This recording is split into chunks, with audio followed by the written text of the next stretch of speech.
కలిగించెను నువ్వు అడగక ముందే, భూమినే సిద్ధపరిచెను నువ్వు పుట్టక ముందే, సృష్టినే కలిగించెను నువ్వు అడగక ముందే, భూమినే సిద్ధపరిచెను సూర్య చంద్ర నక్షత్రాలను సకల కోటి జీవరాశులను. అన్నీ ఇచ్చిన దేవుడు నిన్నేమడిగాడో తెలుసునా, అన్నీ ఇచ్చిన దేవుడు నిన్నేమడిగాడో తెలుసునా. న్యాయముగా నడుచుకొనుటయు, కనికరము ప్రేమించుటయు, దీన మనసు కలిగుండుటయు, దేవుని ఎదుట ప్రవర్తించుటయు. ఇంతే కదా దేవుడు నిన్ను అడుగుచున్నాడు, ఆ దేవుడు నిన్ను అడుగుచున్నాడు.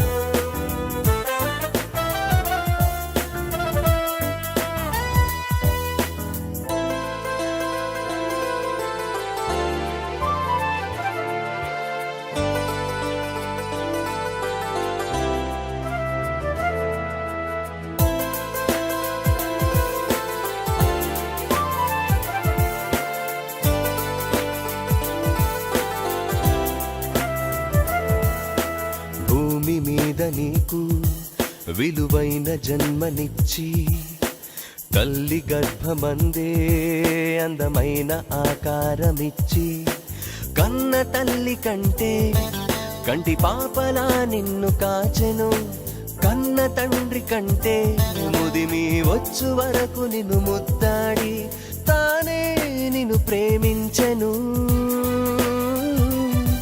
తన హృదయములో నిన్ను దాచెను, తానే ప్రేమించెను, తన హృదయములో నిన్ను దాచెను. ఎన్నో ఇచ్చిన దేవుడు నిన్నేమడిగాడో తెలుసునా, ఎన్నో ఇచ్చిన దేవుడు నిన్ను ఏమడిగాడో తెలుసునా. నీ హృదయములో చోటే కదా బలి అర్పణ కోరలేదు కదా, నీ హృదయములో చోటే కదా బలి అర్పణ కోరలేదు కదా. ఇంతే కదా దేవుడు నిన్ను అడుగుచున్నాడు, ఆ దేవుడు నిన్ను అడుగుచున్నాడు.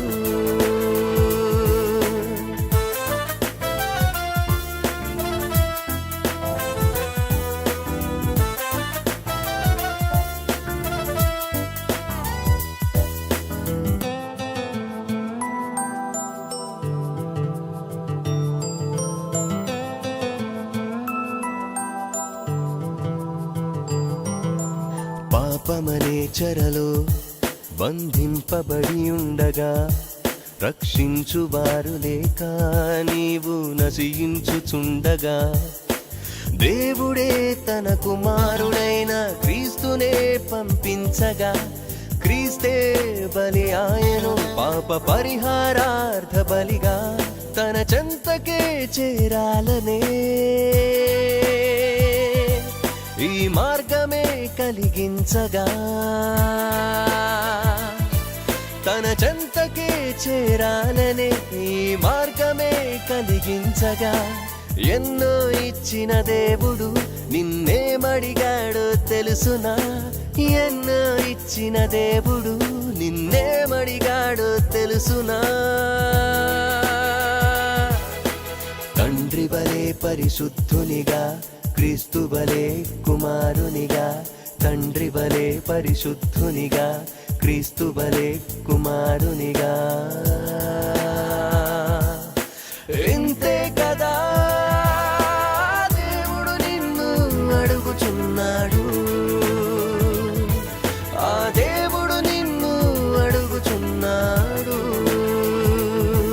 నువ్వు పుట్టక ముందే సృష్టిని కలిగించెను నువ్వు అడగక ముందే, భూమి భూమినే సిద్ధపరిచెను నువ్వు పుట్టక ముందే, సృష్టినే కలిగించెను నువ్వు అడగక ముందే.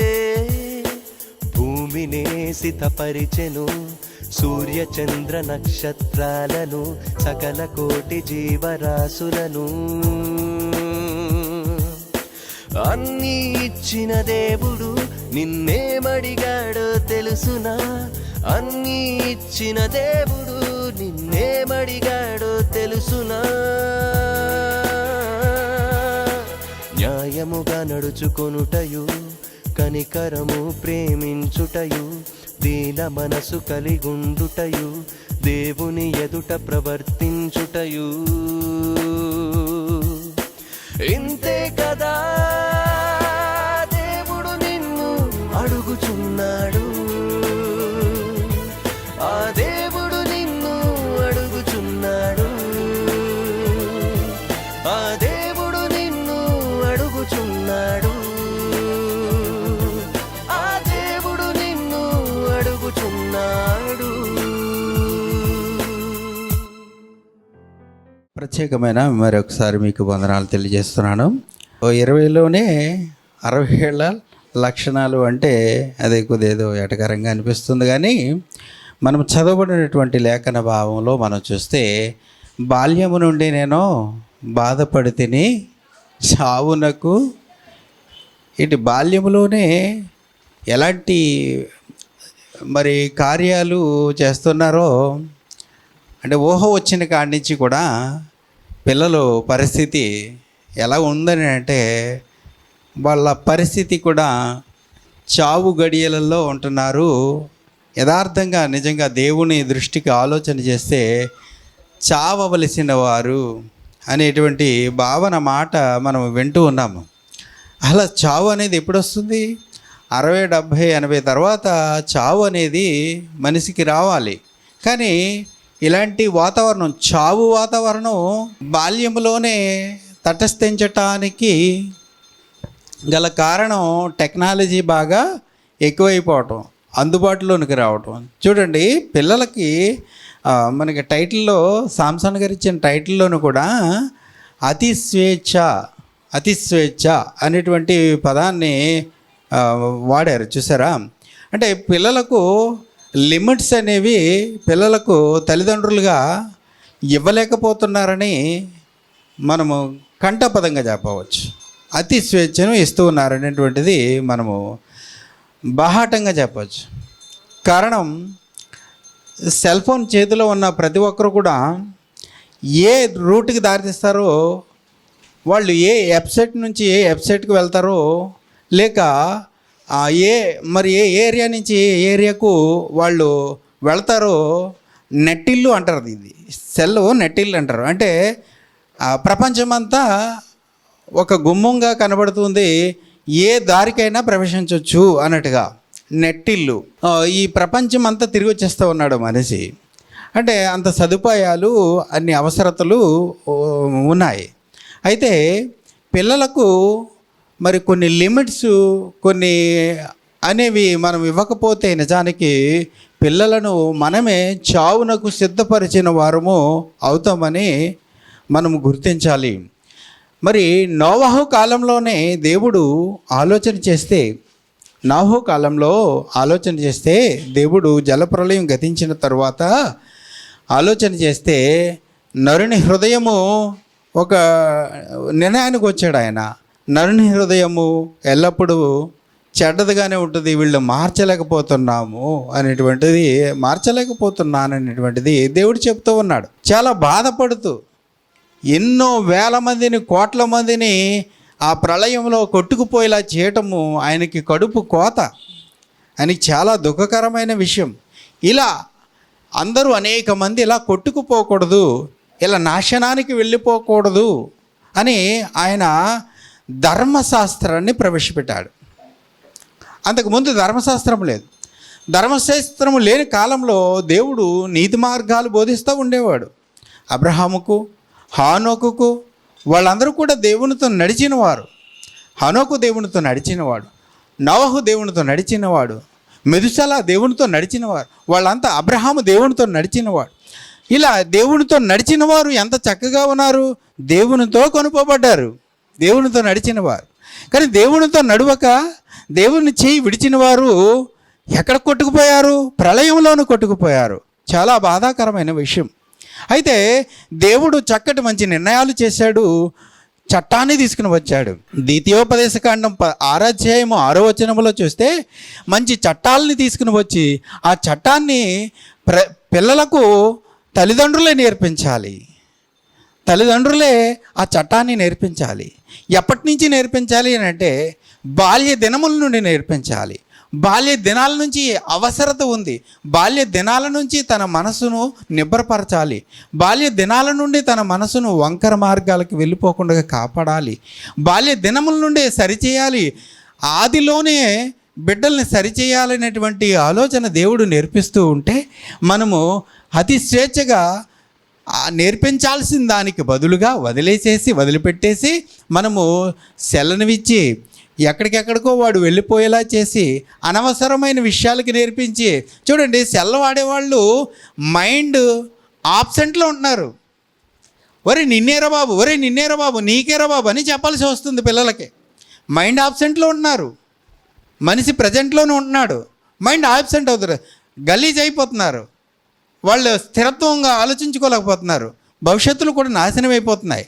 పిల్లలకు సరి అయిన దిశానిర్దేశాలు తెలియట్లేదు. ఎలా మంచి భవిష్యత్తుని ఎలా ఏర్పరచుకోవాలి, ఎలా మనము రూపొందించుకోవాలి మంచి భవిష్యత్తును అనేటువంటి ఆలోచన ఉండట్లేదు. అస్థిరమైనటువంటి మనసు వస్తుంది. సరిగ్గా గ్రహింపులేనటువంటి మనసు, గందరగోళం అయిపోతున్నారు. వాళ్ళు ఇంక అత్తమాటు చూడండి, వాళ్ళు మంచిగా ఆలోచించలేకపోతూ ఉన్నారు, స్ట్రెస్కు లోనవుతున్నారు. ముసలి లక్షణాలు బాల్యం నుండి ప్రారంభమవుతున్నాయి. చూడండి, ఎక్కువ శరీరాన్ని స్ట్రెస్కు లోన్ చేసి, ఒత్తిడికి లోన్ చేసి, విపరీతమైన ఒత్తిడికి లోన్ చేసి, ప్రతిదినం ఒత్తిడికి లోన్ చేసి వాడు క్షీణదశకు తెచ్చుకుంటున్నాడు. వాడి యొక్క మరి దుష్క్రియల చేతను, ఆ యొక్క భయంకరమైన క్రియల చేతను శరీరాన్ని బాల్య దశకు మార్చుకుంటున్నాడు. బాల్య దినముల్లోనే వృద్ధాప్య దశకు మార్చుకుంటున్నాడు. మా నాన్న 65 సంవత్సరాలు వచ్చేసాయి. అతనికి ఒక తెల్ల వెంట్రుక లేదు. మా నాన్నగారికి 70 దగ్గరకు వచ్చాయి. కానీ ఇప్పుడు అందరికీ మెరిసిపోతూ ఉంది. 60 లక్షణాలు అలా వచ్చేస్తూ ఉన్నాయి ప్రతి ఒక్కరిలోనూ. ఎందుకని? ఈ శరీరం బేగా క్షీణదశకు వచ్చేస్తుంది. చావునకు లోనే పరిస్థితి వచ్చేస్తుంది. నిజానికి ఒప్పుకోవాలి, శరీరాన్ని ప్రశాంతంగా ఉండట్లేదు, శరీరాన్ని నిమ్మలంగా ఉండట్లేదు. కారణం వలననే ముసల లక్షణాలు, బాల్యంలోనే వృద్ధాప్య లక్షణాలు వచ్చేస్తూ ఉన్నాయి అనేటువంటిది మనకు అర్థమవుతుంది. క్షీణదశ వచ్చేస్తుంది అని అన్నాడు మనకి ప్రసంగి గ్రంథకర్త. నేను నా దోషముల చేత నేను క్షీణించిపోచున్నాను అంటున్నాడు. క్షీణదశ ఎలా వస్తుందంటే దోషముల చేత, క్షీణదశ వృద్ధాప్య దశ వచ్చేస్తుంది అని చెప్తున్నాడు దేవుడు. చదవండి, అది ఆయన చిన్ననాట నుంచి ఈ మానవ జాతిని పోగొట్టుకోకూడదు, నాతో నడిచేవారుగా చేసుకోవాలి, నాతో ఉండేవారుగా చేసుకోవాలి, వాళ్ళని మంచి మార్గములో, సన్మార్గములో నడిపించుకోవాలనేటువంటి దేవుని తృష్ణ, దేవుని ఆశ మనం భంగం చేస్తూ ఉన్నాము. పిల్లలకి ఎంత బాధ్యత ఉందో, మన తల్లిదండ్రులు మనకి ఎంత బాధ్యత ఉందో పిల్లల్ని ఎలా పెంచాలి, దేవుడు కోరుకున్నట్టుగా పెంచటం అనేది చేయలేకపోతూ ఉన్నాము. దేవుడు కోరుకున్నట్టుగా ఒక నోవాహు నడిచినట్లుగా, ఒక హానోకు నడిచినట్లుగా దేవునితో నడిచేవారుగా మనం తీర్చిదిద్దలేకపోతూ ఉన్నాము అని అనిపిస్తూ ఉంది అతిస్వేచ్ఛ కారణాన. చదవండి, నీవు పిల్లల్ని ఎలా పెంచాలి అని అంటే, నేడు నేను నీకు ఆజ్ఞాపించు ఈ మాటలు నీ హృదయములో ఉండవలెను, నీవు నీ కుమారులకు వాటిని అభ్యసింపచేసి నీ ఇంట కూర్చుండినప్పుడు, త్రోవన నడిచినప్పుడు, పండుకునినప్పుడు, లేచినప్పుడు. ఆరోగ్యకరమైన విషయాలు ఇవి, ఆరోగ్యకరమైన విషయాలు. దేవుని వాక్యము అభ్యసింప చేయటం అనేది ఆరోగ్యకరమైన విషయం, వాడి ఆయుష్ని పెంచే విషయం. వాడు ఆయుష్ పెరుగుతుంది.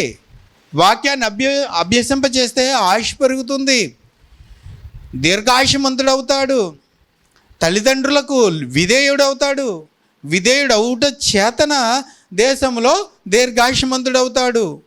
అవిధేయత మరి ఈ యొక్క ఎన్నో భయంకరమైనటువంటి పరిస్థితులు, వాతావరణం ఎలా వస్తుందంటే వాక్యము లేకపోవుట చేతనే, వాక్యము మనం నేర్పించకపోవుట చేతనే మన పిల్లలు ఏమైపోతున్నారంటే వారికి ఇష్టమైన మార్గాలలోనికి వెళ్ళిపోతున్నారు, వారికి నచ్చిన త్రోవల్లోనికి వెళ్ళిపోతూ ఉన్నారు.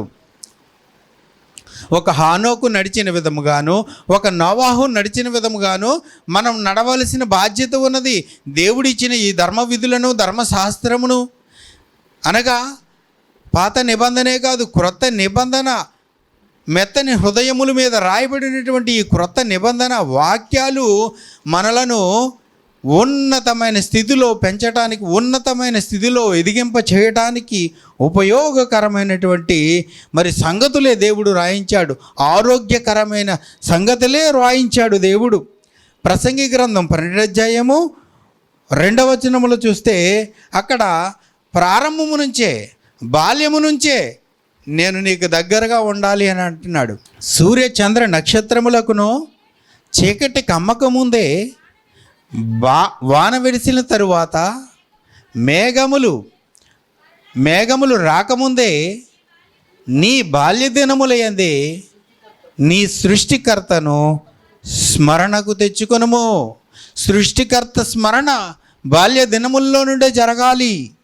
బాల్య దినముల్లో నుంచి జరిగితేనే మంచి దినాలు వస్తాయి, దుర్దినాలు రావు, ప్రమాదకరమైన దినములు రావు అని చెబుతూ ఉన్నాడు. బాల్య దినాలలోనే పిల్లలకు మనం వాక్యాన్ని నేర్పిస్తే వారికి మంచి దినాలు ఏర్పడతాయి, వారికి క్షేమము జరుగుతుంది. ఏమంటే క్షేమము జరగాలని ఏదేదో మరి చేసేవారు చాలామంది కనపడతా ఉంటారు.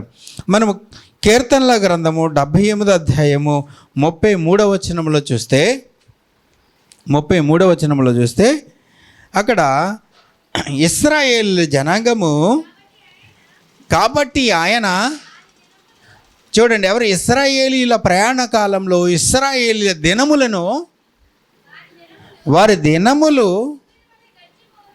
ఎలాగా గడిచిపోజేసాను, వారి సంవత్సరములు అకస్మాత్తుగా గడిచిపోజేసాను. మన సంవత్సరాలు అకస్మాత్తుగా గడిచిపోజేసాను అని అన్నాడు ఇశ్రాయేల్ జనాంగాన్ని. ఎందుకని? వారు దేవునికి ఇష్టలుగా లేరు, దేవుడు చెప్పిన మార్గాల్లో నడుచుకోవట్లేదు, దేవుడు కోరుకున్న విధంగా జీవించుటలేదు, దేవుణ్ణి శోధిస్తూనే ఉన్నారు. ఎంత చేసినా, ఎన్ని చేసినా, వారి ఎడల ఎన్ని కార్యాలు చేసినా వారు ఎలా ఉన్నారు అంటే మరిచిపోయేవారుగా ఉన్నారు, మరిచిపోతూ ఉన్నారు. ఆనాడు ఇశ్రాయేలుకు ఒక్కరికేనా దేవుడు కార్యాలు చేసేదేనంటే నేడు మానవాళ్ళందరికీ దేవుడు కార్యాలు చేస్తూనే ఉన్నాడు. మనకి అపొస్తలుల కార్యాలు 14వ అధ్యాయం 17వ వచనంలో అందరికీ మేలు చేస్తున్నాడు. ఋతువులను కలుగొచ్చేట చేత ఆయన ఆకాశమును మీకు వర్షమును ఫలవంతములైన ఋతువులను దయచేయుచు ఆహారమును అనుగ్రహించుచు ఉల్లాసముతో మీ హృదయములను నింపుచు మేలు చేయుట చేత. చూడండి ఎంతమందికి ఇది చేసే మేలు, ఇది ప్రపంచ మానవాళ్ళందరికీ చేసే మేలు. ఈ మేలు మరిచిపోయి మనుషులు తిరుగుబడితే వారి దినాలు, వారి సంవత్సరాలు ఏమైపోతాయి చెప్పండి? ఏమైపోవాలి? ఇశ్రాయేలీలు అలాగే మేలు మరిచిపోయిన ఇశ్రాయేలీలను దేవుడు ఏం చేశాడు? వారి నీడవలే వారి దినాలు గడిచిపోయాయి, వారి సంవత్సరాలన్నీ తరిగిపోయాయి, త్వరగా గతించిపోయేలా చేశాడు దేవుడు. త్వరగా గతించిపోయేలాగా. ఎంతో మరి నష్టం జరుగుతుంది. దేవుని వాక్యాన్ని లేక దేవుడు చేసిన మేలులను మనం మరిచిపోతే మనకు నష్టం జరుగుతుంది. దేవుని వాక్యాన్ని మనం బాగా అభ్యాసన చేయకపోతే, బాల్యము నుండి అభ్యాసం చేస్తే మనకి మేలు జరుగుతుంది. మన సంవత్సరాలు మరి దీర్ఘాయుష్యమంతుడు. మనం చక్కగా ఒక పాంప్లెట్లో ఒక పాఠం రాయడం జరిగింది. 1000 ఏళ్ళు వర్ధిల్లంటూ 1000 ఏళ్ళు తనకున్నాయంటూ జీవించేస్తున్నాడు మనిషి. నిజానికి దేవుని కార్యాలు మరిచిపోయినా, దేవుని ఇష్టానికి అనుకూలంగా నడవకపోయినా వారి దినాలు ఎలా గడిచిపోతాయనంటే, ఇశ్రాయేలు దినాలు ఎలాగైతే గడిచిపోయాయో, ఇశ్రాయేలు సంవత్సరాలు ఎలాగైతే గడిచిపోయాయో, మనకి నచ్చినట్టే జీవిస్తే, దేవుణ్ణి కష్టపెట్టి జీవిస్తే మన సంవత్సరాలు కూడా అలాగనే తరిగిపోతాయి. బాల్య దినములలోనే మనకి ఆ పరిస్థితి కనబడుతుంది. దేవుడు ఏ క్షణాన్న దేవుడు ఎవరిని ఎలాగా మరి ఆయన మరి ముగించేస్తారో, ఎవరి జీవితాలు ఎలా ముగించేస్తారో తెలియదు. యోహాను గారు అంటారు, ఇప్పుడే గొడ్డలి చెట్ల వేరున ఉంచబడి ఉన్నది. ఉన్నదా? మరణం ఎక్కడుంది? బాల్య దినముల్లో నుంచే ఉంది మరణం. కానీ ఏ క్షణాన్న ఎప్పుడు మరి ఎలా ముగిస్తుందో తెలియదు. కనుక మంచి ఫలము ఫలించని ప్రతి చెట్టును నరకబడుతుంది అని యోహాను గారు చెప్పారు. నరకబడుతుంది, అగ్నిలో వేయబడుతుంది అని. కనుక మనము దేవుని భయమును, దేవుని భక్తిని, దేవుని అందల భక్తిని మనము కొనసాగిస్తూ మన బిడ్డలను మరణ పరిస్థితుల్లోనికి, చావు వాతావరణంలోనికి బిడ్డలను వెళ్ళనీయకుండా మనము కాపాడుకోవాల్సిన బాధ్యత మనపై ఉన్నది. దేవుడు ఆది నుంచి ఎంతగానో కోరుకుంటూ ఉన్నాడు. దేవుడు ఆది నుంచి ఎంతగానో కోరుకుంటున్నాడు, మంచి సమాజాన్ని రూపొందించాలని, మంచి సమాజముగా కావాలి అని దేవుడు కోరుకుంటూ ఉన్నాడు.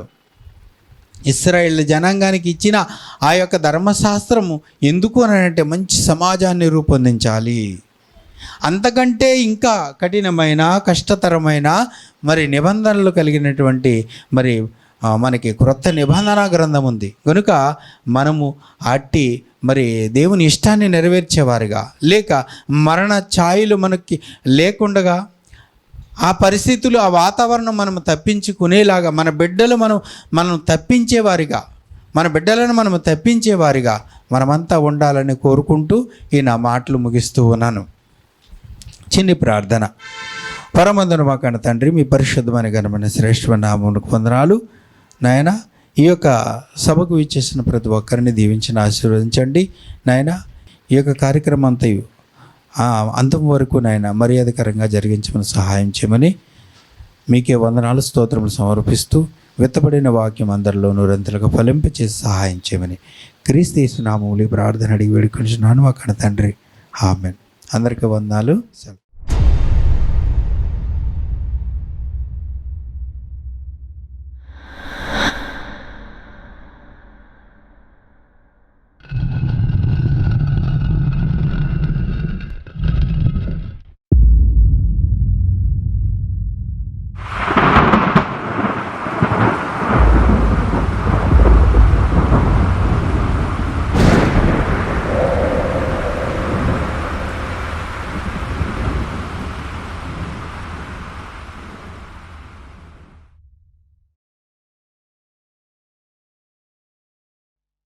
తెల్లవారక ముందే లేపెను యేసునే, ఆ దేవుడు నిన్ను లేపును ఒక రోజునే. దూతను పంపించి రాయిని తొలగించి యేసును 3వ దినమున ఆ దేవుడు లేపెను. ప్రకటించు పెందలకడ లేచి యేసు సువార్తను, మరియ చెప్పింది అందరికీ ముందే సువార్తను. మరియ చెప్పింది అందరికీ ముందే సువార్తను. తెల్లవారక ముందే లేపెను యేసునే, ఆ దేవుడు నిన్ను లేపును ఒక రోజునే.